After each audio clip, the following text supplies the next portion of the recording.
Hello and welcome to another video where this time we're going to take a look at my favorite method of boosting color in an image, and we're going to be doing it selectively. Now I have taken this image through Camera Raw. I've opened it as a smart object. In fact, if I just double click, we can go back to Camera Raw, and as you can see, I've just made a few very basic adjustments.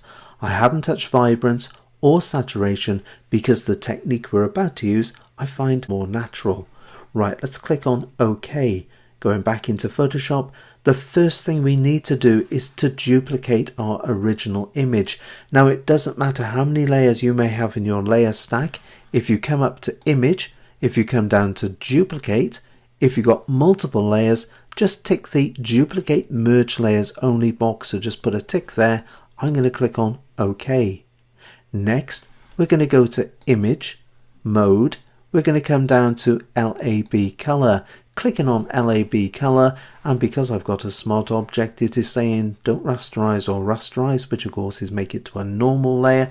Keep an eye on the tab as well where it says RGB, because as soon as I click on rasterize, it's now LAB/8, which of course is the 8-bit. Next, over to an adjustment layer, and I'm going to select curves. Now I'm going to click on this. Let's lift it out into the workspace. Now make sure you have this grid pattern. If you come to the top right hand corner, if you come down to curves display option, when this opens, you can see I'm using light. Make sure you select this one here. Click on OK. Right, let's take a look. We've got lightness. If I click in the window, we've also got A, we've also got B, which of course is LAB. We're going to go to A. I'm just going to move this to the side as well into this area. Now coming down to the bottom slider, when I click on the bottom slider, we're going to move it across. And as I move it across, you'll notice more red coming into the picture.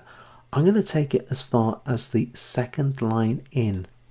We're going to come down to the bottom corner here. I'm going to move this across. And as I move this over, you'll notice green coming into the picture.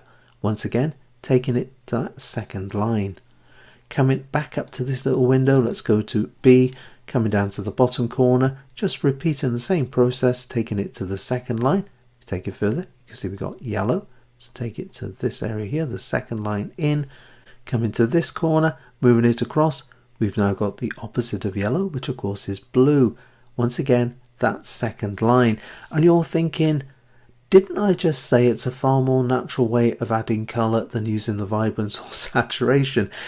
You say, looking at this rather saturated image, I find it better to oversaturate. You can always reduce it. If you undersaturate, of course you can't add to it. So for that reason, yes, I do tend to go for the more saturated look at this stage. Right, let's come back. We're going to change it to lightness.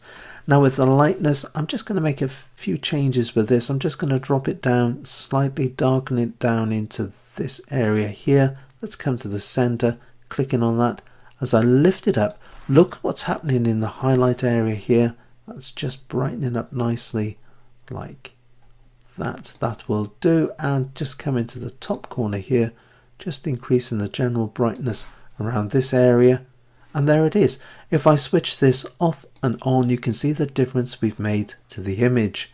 Right, let's pop this back in out of the way. Okay, for the next stage, we're going to come to Image, Mode. We're going to come to Stay. We're going to come to RGB color.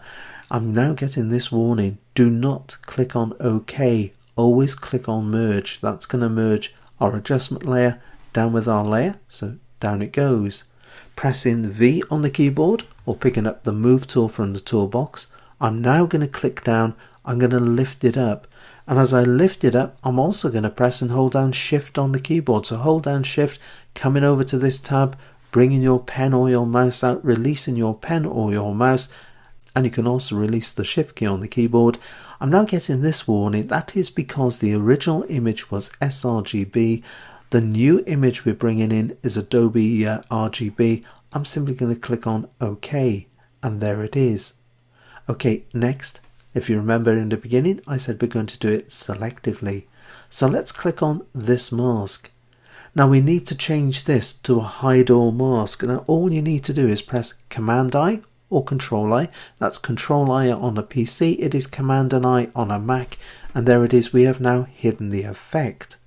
Coming over to the toolbox, I'm now going to press X, so white is the foreground color because of course we have got a black mask.